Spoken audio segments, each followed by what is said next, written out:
오늘 그 본문 15장 말씀은 13장에서부터 17장까지 계속되는 고난주간 목요일 밤에 주어진 다락방 광화의 일부입니다. 특히 오늘 본문은 자신이 육신적으로는 비록 제자들과 떨어지게 될 것이지만 영적으로는 하나의 연합된 유기체이심을 보여주는 그 유명한 참 포도나무와 가지의 비유입니다. 이는 당시 예수님의 제자들뿐만 아니라 오늘날 우리에게 있어서도 예수님과 영적으로 연합을 이루고 있는 성도들의 상태를 보여주는 매우 귀중한 가르침이죠. 저와 여러분들이 살고 있는 이 세상에는 모든 것들이 사실은 연합을 통해서 온전히 되고 또 가치를 지니게 됩니다. 더 나아가 유익한 역사를 이루어가게 됩니다. 예를 들면 현대사회의 필수품인 자동차, 핸드폰, 컴퓨터 이것들을 보더라도 그렇습니다. 많은 부품들이 연합을 이루므로 온전한 하나의 핸드폰이나 자동차나 컴퓨터가 되고 또 온전한 연합을 통해서 그것들로서의 참 가치를 지니게 되었으며 또 그것들이 또 사용되어지는 목적을 이룰 수 있게 되는 것을 우리는 알 수 있습니다. 이렇게 연합을 이루는 것은 저와 여러분들에게도 절대적으로 필요한 거죠. 왜냐하면 하나님께서는 그분의 목적을 이루시기 위해서 우리들의 연합을 요구하시기 때문에 그렇습니다. 그리고 우리의 연합을 통해서 하나님께서는 하나님의 목적들을 이루어 가십니다. 그래서 인간은 연합하면서 살아갈 수밖에 없는 존재들입니다. 무엇을 하든 또 어떤 사역을 하든지 연합된 관계는 매우 중요하거든요. 그리고 함께 연합할 사람들이 어떤 사람들이냐에 따라서 성공과 실패가 결정이 됩니다. 더구나 우리는 살아가면서 누군가 손을 잡고 살아가게 되어 있습니다. 그런데 우리가 누가 손을 잡느냐에 따라서 결과는 너무도 달라질 수 있다라는 거죠. 어렸을 때는 사실 우리는 나보다 힘센 친구들을 굉장히 좋아합니다. 또 학교에 가서는 나보다 조금 더 공부를 잘하는 친구와 사귀고 싶어 하죠. 직장에서는 나에게 도움을 줄 수 있는 힘 있는 사람의 손을 잡고 싶습니다. 그리고 좋은 환경의 배우자를 만나서 인생을 전환시켜 보려고도 합니다. 이처럼 우리는 나보다 힘 있고 능력 있는 사람의 손을 잡음으로써 나의 부족함을 채우고 또 나의 연약함들을 가리려고 합니다. 그러나 내게 힘이 된다고 생각해서 잡았던 손이 아주 잘못된 손이라면 그때는 돌이킬 수 없는 큰 어려움을 당하게 되겠죠. 또한 우리 인간에게는 한계가 있습니다. 유한한 인간의 힘만으로는 나의 부족함을 채우기가 굉장히 어렵습니다. 왜냐하면 하나님의 힘과 인간의 힘과 능력은 잠깐이고 한계가 있기 때문에 그렇습니다. 그러면 우리들은 누구와 연합을 해야 합니까? 우리는 손을 잡되 불완전하지 않는 전능하신 분의 손을 잡아야 합니다. 바로 우리를 위해서 십자가에 돌아가신 또 자신을 모든 것을 주시기까지 한 우리를 사랑하신 예수 그리스도와 손을 잡고 그분과 연합을 이루어야 하는 것입니다. 왜냐하면 그분은 완전하시며 그분의 능력은 한계가 없으시기 때문에 그렇습니다. 이야기를 하나 해드릴 건데요. 바이올린의 천주 연주가로 알려진 이탈리아의 니콜로 파가니니에 대한 아주 훈훈한 이야기가 전해내려고 있습니다. 그가 영국에 이제 연주하러 가서 있었던 일인데요. 밤에 산책을 하기 위해서 이제 강변을 거니는데 그 강변을 거니는 중에 아주 허름한 옷을 입은 한 노인이 다 낡은 바이올린을 연주하면서 구걸을 하고 있었습니다. 근데 그 노인이 연주하는 곡들이 어떤지는 잘 모르겠지만 많은 사람들이 그 노인을 그냥 지나쳐서 지나가 버립니다. 그래서 파가니니는 그 노인 옆으로 가서 노인을 보면서 노인에게 이렇게 말을 붙였습니다. 할아버지, 죄송하지만 지금 제 수중에 준비된 돈이 사실 하나도 없습니다. 그러나 저도 바이올린을 좀 다룰 수 있는데 제가 할아버지를 대신해서 잠시 몇 곡을 연주해 보면 되지 않겠습니까? 이렇게 부탁을 했습니다. 그 노인은 잠시 쉬어 가기도 할 겸 파가니니에게 바이올린을 건네주었습니다. 파가니니는 그것을 손에 쥐고서 천천히 활을 당기기 시작했습니다. 그러자 낡은 바이올린에서 놀랍도록 아름다운 선율이 흘러나왔습니다. 그 소리를 듣고 지나가던 사람들이 한 사람 두 사람씩 걸음을 멈추고서는 파가니니가 연주하는 음악에 매료되고 말았습니다. 그리고 그 노인과 파가니니 주변에는 지나가는 많은 사람들이 모여들었고 또 많은 사람들이 파가니니의 연주를 듣고 감동을 받고 있었습니다. 그때 그 노인은 자기가 벗어놓은 모자를 들고서 사람들에게 다가갔습니다.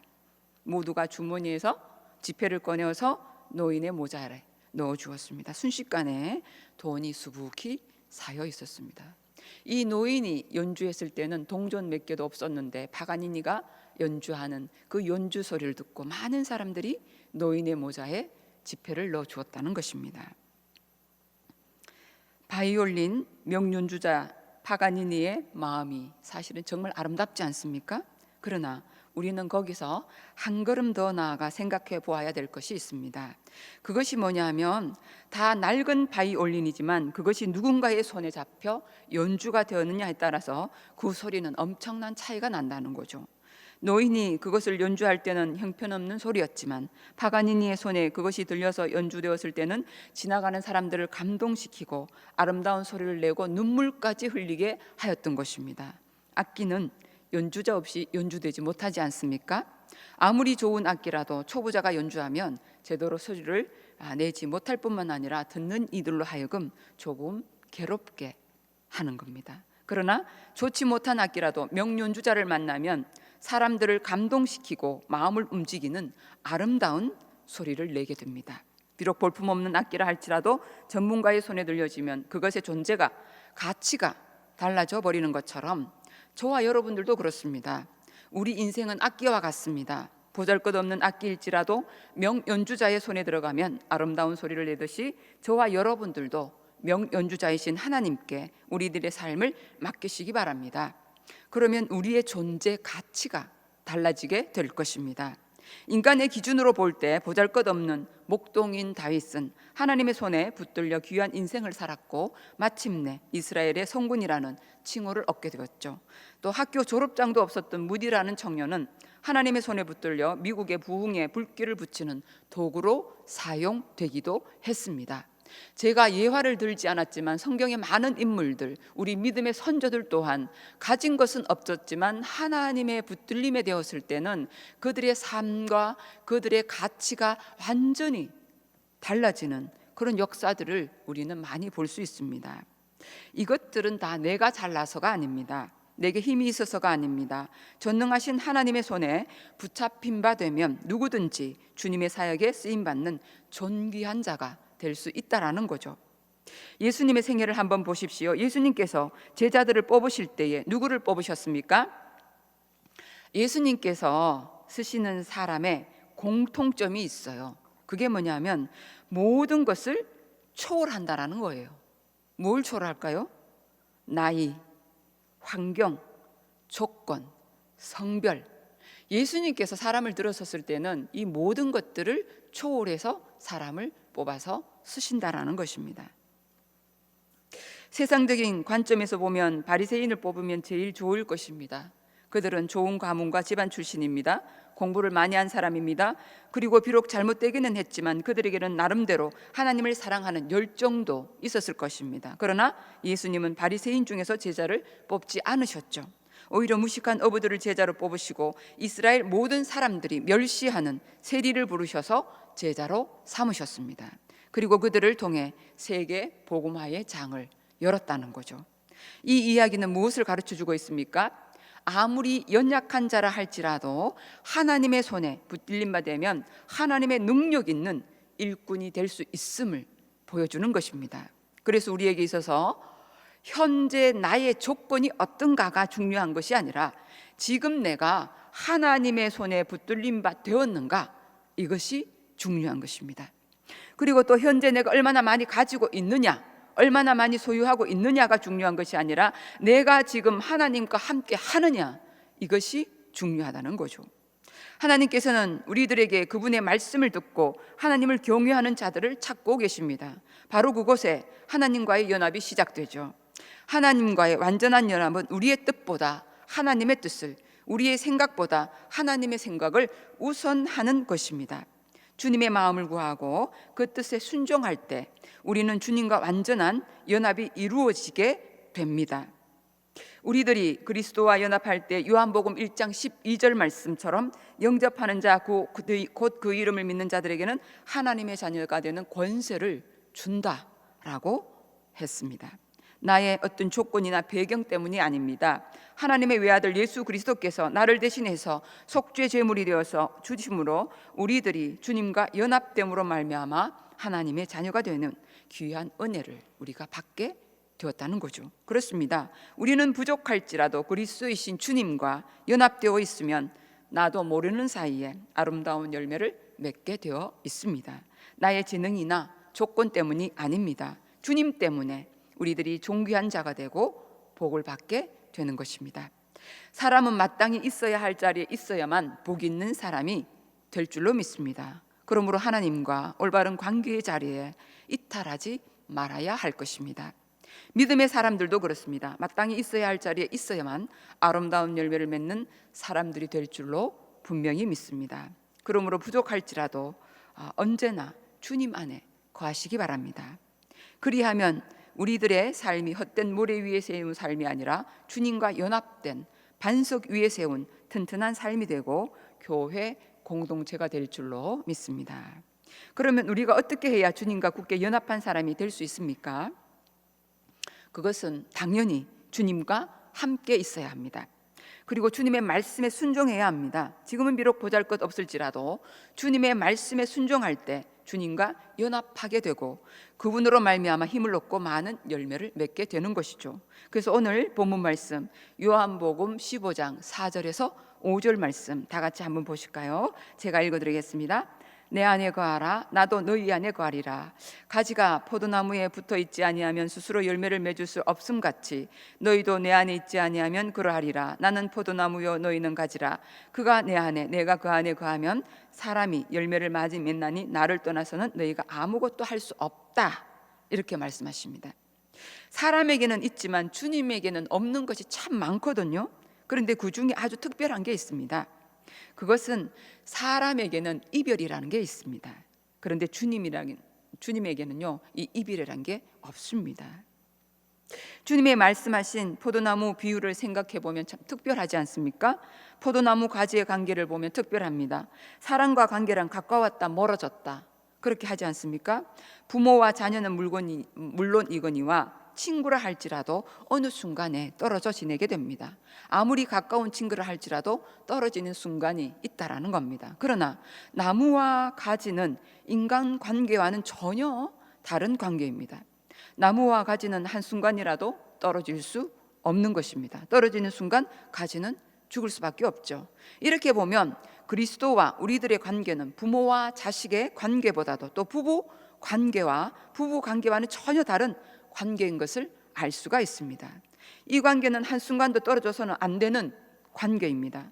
성령이 우리 안에 계셔서 한순간도 우리와 떨어질 수 없듯이 주님과의 관계도 한순간도 떨어질 수가 없는 관계라는 겁니다. 그래야 우리가 주님 안에 살 수 있는 것입니다. 그럼 어떻게 그렇게 붙어 있을 수 있습니까? 인간의 육체적인 관계와 주님의 영적인 관계는 전혀 다르죠. 주님과의 관계를 한번 생각해 보십시오. 우리가 로마서 11장을 읽어보시면 우리가 예수 그리스도를 내 구원자로 고백할 때 우리는 나무인 예수님께 접붙임을 받게 됩니다. 오늘 말씀에 의하면 그때 우리는 그의 가지가 되는 거죠. 그렇다면 가지로서 그리스도인들은 나무가 공급해 주는 진액을 받으면서 계속해서 자라고 열매를 맺는다는 겁니다. 가지는 나무에 붙었다 떨어졌다 할 수 없는 존재이듯이 저와 여러분도 예수 그리스도와의 관계도 붙었다 떨어졌다 할 수 없는 관계다 이 말입니다. 나무는 붙어 있을 수 있지만 사람은 한순간이라도 사실은 떨어지지 않고는 살 수 없는 존재인데 어떻게 붙어서 살 수 있습니까? 어떻게 우리가 주님과 24시간 매일 매순간 같이 있을 수 있습니까? 이것은 생각해 보면 참 어려운 것 같습니다. 그러나 육신을 가진 존재는 떨어질 수밖에 없는 존재입니다. 그것이 육신의 한계입니다. 그러나 오늘 본문 말씀을 보면 그 비결이 있습니다. 주님과 떨어질 수 없는 관계, 그것은 말씀을 통한 일체를 의미합니다. 주님의 말씀이 우리 안에 거하면, 즉 말씀을 내 안에 품고 살면 그것이 곧 주님과 함께 사는 길입니다. 말씀 안에서 우리는 주님과 하나가 되고 동시에 모든 성도들이 말씀 안에서 또 하나가 된다는 겁니다. 또 주님과 굳게 연합하는 방법은 기도하는 것입니다. 7절 말씀해 보시면 너희가 내 안에 거하고 내 말이 너희 안에 거하면 무엇이든지 원한 대로 구하라 그리하면 이루리라. 포도나무 비유를 통해서 말씀하시는 기도는 좀 특별합니다. 나무와 가지는 연결되어 있으면서 나뭇가지 속에는 수 없는 수액들이 끊임없이 들어오고 나갑니다. 그러면 나무와 가지가 생명을 나누면서 자랍니다. 마치 내 안에 피가 쉴 새 없이 돌므로 우리 생명이 유지되듯이 말입니다. 기도가 그런 것입니다. 내가 주님께 무엇인가를 보내고 주님으로부터 무엇인가를 받는 관계가 기도입니다. 주님과 나와의 사이에 무엇인가 순환이 계속되고 되는 관계를 기도라고 말하고 있는 겁니다. 그리할 때 비로소 나는 주님 안에 사는 것이고 주님 안에 붙어 있는 것입니다. 주님과의 사이에서 뭔가 순환이 안 되고 있으면 그것은 바로 죽은 가지일 수밖에 없겠지요. 우리 안에 피의 순환을 멈춘 것을 죽음이라고 하듯이 주님과의 기도 순환이 멈추면 곧 그것은 영적인 죽음입니다. 그런 가지는 언젠가 나무에게서 떨어질 수밖에 없겠죠. 그렇기 때문에 농부는 그런 가지를 단호히 잘라내 버리는 것입니다. 나무와 가지 사이에 순환이 활발하게 되면 가지는 자라고 결국 꽃이 피고 열매가 맺게 됩니다. 나무와 물과 영양의 순환이 잘 되는 나무는 저절로 열매를 맺습니다. 그것이 자연의 질서입니다. 포도나무는 열매를 맺을 때 가장 아름답지 않습니까? 열매는 나무의 영광입니다. 동시에 농부이신 하나님께는 기쁨이요 자랑이 되는 것입니다. 8절 말씀 한번 보시면요, 너희가 열매를 많이 맺으면 내 아버지께서 영광을 받고 너희는 내 제자가 된다, 이렇게 기록되어 있지 않습니까? 그러나 더 구체적으로 말하면 포도나무에 붙어 있다는 것은 곧 주님이 주인이신 교회 안에 있다는 말씀입니다. 교회를 통하여 말씀을 받고 그 말씀 안에 살면서 기도로 주님과 교통하는 가운데 우리의 영적 생명은 자라고 결실하게 되어가는 것입니다. 우리는 말씀과 기도 안에서 교회의 머리 대신 예수님과 굳게 연합되고 예수님을 중심으로 모든 교회의 구성원들이 서로 연합하면 하나님 나라의 확장인 생명을 살리는 역사가 우리 교회를 통해서 분명히 일어날 것으로 믿습니다. 말씀을 정리합니다. 얼마 전에 뉴스를 보면요, 14일의 기적, 중국 매물 광부 11명 극적 생還, 이렇게 나온 뉴스를 보셨을 겁니다. 이게 1월 24일 날 발표된 뉴스예요. 어떻게 된 일이냐 하면 1월 10일 날 중국 산동성의 한 금광에서 폭발 사고가 나가지고 22명이 매몰되는데 2주 만에 11명이 국적으로 구조되는 그런 일들이 일어났어요. 사고가 난 상둥성 치샤시의 금강 갱도 아래서 노동자들이, 매몰되어 있는 노동자들이 두드리는 소리를 확인했고 곧장 매몰 위치까지 뚫은 시추공을 통해서 매몰 노동자들과 연락이 이루어졌답니다. 당국이 이들에게 밧줄로 보고품을 내려보냈고 12명이 함께 있다는 내용의 쪽지도 받았다고 해요. 그래서 600m 지하 갱도에 갇혀 있는 강부들은 영양액 등을 공급받으면서 신체 기능을 조금씩 회복하면서 구조를 기다렸습니다. 그리고 11명이 살아있는 채로 구조를 받았습니다. 600m 지하의 금강 곳에 매몰되었는데 그 사람들을 구조하기 위해서 얼마나 많은 사람들이 연합해서 머리를 짜고 노력을 했겠습니까? 그리고 그 결과가 어떻게 됐습니까? 11명이라는 생명을 살려내는 역사를 이루게 된 겁니다. 매몰된 사람들의 구조를 위해 많은 장비가 투입되고 한 사람이라도 더 살리기 위해서 최선을 다했을 것이고 지금도 찾지 못한 이들을 위해서 노력을 하고 있을 겁니다. 바로 이러한 것이 우리 교회의 모습이어야 합니다. 교회는 하나님 나라의 확장을 위하여 한 사람의 생명을 살리기 위해서 서로 협력하며 배려하고 섬기며 도와주는 생명의 희망의 등불이 되어야 하는 것입니다. 이렇게 생명을 살리는 희망의 등불이 되는 일들을 교회의 성장기를 보면 교회 안의 여성들의 역할이 구석구석 스며 있다는 것을 알 수 있습니다. 그리고 그런 헌신의 결과로 셀 수 없는 많은 열매들을 맺었습니다. 그 열매들은 교회 안에 여성도들의 보이지 않는 헌신과 봉사와 섬김과 또 그 위에 많은 열매들이 맺혀진 것입니다. 한국 교회의 역사를 돌아볼 때에 여전도회의 위치와 역할은 지대한 것이었습니다. 예수님의 공생의 시절과 초대교회 당시의 여성도들의 전도에 대한 열정과 섬김이 하나님 나라의 확장에 함께 했던 것처럼 한국 교회가 오늘에 이르기까지 교회 내 여성들의 역할과 조직력은 빛나는 힘을 발휘해 왔습니다. 1898년에 평양 널다리 교회에서 전도 사업에 주력하기 위해서 여전도회를 처음 조직된 이래에 120년 넘는 세월에 걸쳐서 한국 교회의 여전도회는 교회 안과 밖에서 주님의 손과 발이 되어 복음을 전하며 선교의 사명에 열정을 다했습니다. 우리 제일교회 경우에도 1912년 6월 28일에 여전도회가 처음 조직되었습니다. 여전도회는 교회 창립 초기부터 중추적인 기관으로서 많은 활동을 해왔습니다. 현재에도 제일교회의 여전도회는 여러 가지 사업을 통해서 주님의 사랑을 전하고 하나님의 선교에 적극적으로 동참하고 있습니다. 하나님의 교회를 세우는 일에 헌신하는 것보다 사실은 더 큰 자랑이 있을 수가 있겠습니까? 그렇습니다. 그리스도와 연합한 사람들, 이들은 오늘날 교회가 요청하는 헌신된 사람들의 모습이 아닐까요? 하나님과의 연합은 하나님의 사랑을 맛보게 하고 우리를 자라게 합니다. 그리고 교회 주님과 연합한 자들을 통해서 하나님께서는 자신의 선교에 참여하게 하시며 이 세상 속에서 주님의 공동체들을 세워 가십니다. 오늘도 하나님은 이와 같은 헌신적인 사역자들을 통해서 하나님의 비전을 이루시고 교회를 든든히 세워 가십니다. 여기 계신 저와 여러분들은 이미 그리스도와 연합을 이룬 줄로 믿습니다. 이제 우리들은 그리스도와의 연합과 더불어 제1교회라는 공동체 안에서의 연합을 이루어 가야 하겠습니다.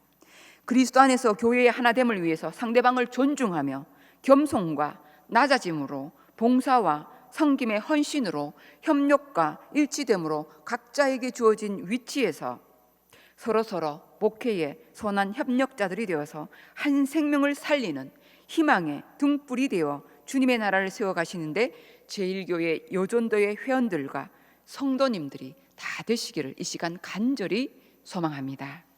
기도하겠습니다. 하나님 감사합니다. 주님과 연합된 가지들로 저희들을 택하여 주셔서 너무 감사합니다. 이제 주님 주신 그 은혜로 말미암아 생명을 살리는 희망의 등불이 되기를 원하고 주님 나라의 확장을 위하여 쓰임받는 저희들이 되기를 간절히 소망합니다. 주님 말씀하시는 그곳에, 주님 명령하시는 그곳에 저희들이 순종하며 협력하며 연합을 이루며 하나님 나라의 영광을 위하여 복음을 위하여 쓰임받는 저희들이 되게 하시고 그것들을 위하여 힘쓰고 애쓰는 저희 여전도의 회원들과 우리 제일교회 모든 성도님들 될 수 있도록 인도하여 주옵소서. 감사드리며 예수님 이름으로 기도드립니다.